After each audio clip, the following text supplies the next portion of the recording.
important. Multiply. Literally, like, oh my god. Yeah.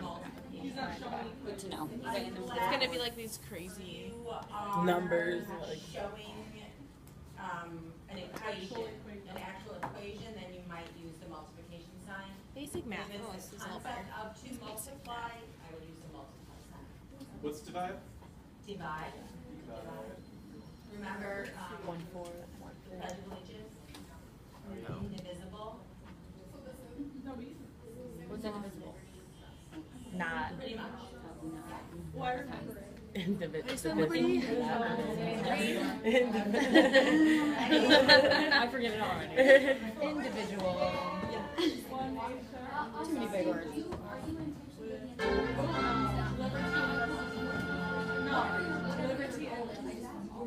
This is lesson number 2. In lesson number 2, we'll look at multiplication and also introduce the concept of division. As usual, I like to ask the question, what is? What is multiplication? Now, hopefully, you know how to multiply. That's the assumption I'm making here, that people who are watching this tape, whether you are an elementary school age student or an adult or something in between, you know how to multiply. But what is multiplication? And hopefully, in your mind, what multiplication is repeated addition. In fact, I am told, I was not there, that in ancient Egypt, before multiplication was discovered, that every time a problem that we would do by multiplication had to be done by addition, they'd write the answer down and put it on a brick or on a scroll and keep it in a library because there was so much work to do these problems. And in fact, then someone created multiplication. Multiplication is repeated addition. For example, in our first visual, we see that 6 times 8 means 8 plus 8 plus 8 plus 8 plus 8 plus 8. 6 eighths add. And of course, the answer is 48. Once you learn to multiply, you basically forget this and just simply remember your facts. But it's always a good idea to go back and understand what multiplication is. As again, we get to fractions, decimals, even into algebra, understanding what multiplication is can be very helpful. Notice, multiplication is not counting. It's one step above. Addition and subtraction were counting. Multiplication is now something different. It's repeated addition. It is not counting. The rules are different. Another way to conceive of multiplication is by looking at, for example, the next visual, which shows you a physical representation of numbers that multiply to be 12. Here we have 3 rows of 4. That is, 3 times 4 is 12. Notice if you turn your head sideways, you might see 4 rows of 3. 4 times 3 is the same as 3 times 4. That's 12. The next visual gives an alternate approach to multiplication of 2 numbers, giving an answer of 12. 2 rows of 6, or if you like, 6 columns of 2, so that 2 times 6, or 6 times 2, is 12. And the next visual gives a third way to multiply 2 numbers to get 12. 1 times 12, or 12 times 1. Now, let's take a look at a somewhat special number. The number is 9. In our first visual, we see that we have 1 times 9. 1 row of 9. We also could look at it as 3 rows of 3. This is very special. Every one of the arrangements so far has been rectangular. That is, with 12, 3 rows of 4, 2 rows of 6. But this is more than a rectangle. This is a square, 3 rows of 3. And in fact, you turn it sideways, you still have 3 rows of 3.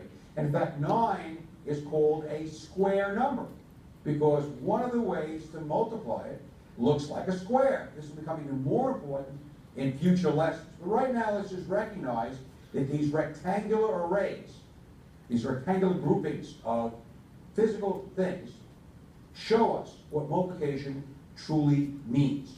Now, a question I always like to ask involves the next visual. We're multiplying 38 times 247. Now, at this point in time, I'm not going to ask you to multiply. I'm just going to say, look at the 2 and the 3. They are connected. Where let's see, 2 times 3 is 6. Where does that 6 go? In what place value?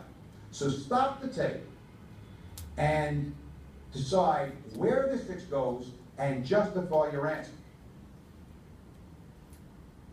Well, a lot of people would try to do that by actually multiplying the entire problem. No.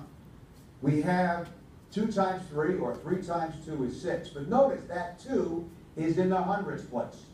2 hundreds. The 3 is in the tens place. And I multiply 3 tens times 2 hundreds. I multiply the digit times the digit. 3 times 2 is 6. But I also multiply the place value times the place value. And tens times hundreds is thousands. So the 6 must go in the thousands place.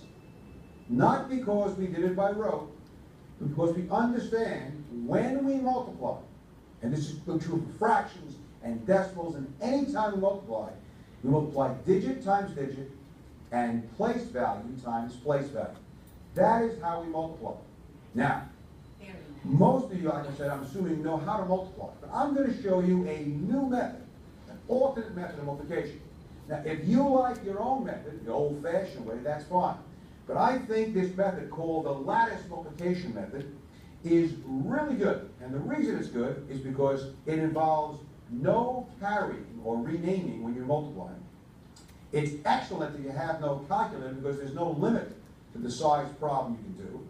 And of course, it's very useful in multiplying multi-digit as 2, 3, 4-digit numbers. So let's go to the whiteboard and see how to set up this thing called a lattice.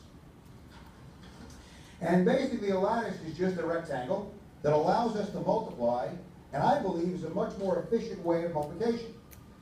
Okay? Basically what we're going to do is we are going to first make a rectangle. And since we're multiplying a 2-digit number by a 3-digit number, we'll divide the rectangle into 3 columns for the 3-digit number and into 2 rows for the 2-digit number. And then we'll connect each of the corners in the smaller rectangles to its opposite. Now, it's very important to go through it. In case you don't need to make a little curvy, that's okay. It need be straight, but it must go from corner to corner to corner out the bottom. I'm going to pause this for just a minute to help you with the visualization. Come here for a second, Sarah. All right, we were talking about place values. Show me where the thousandth place value is. Okay, this is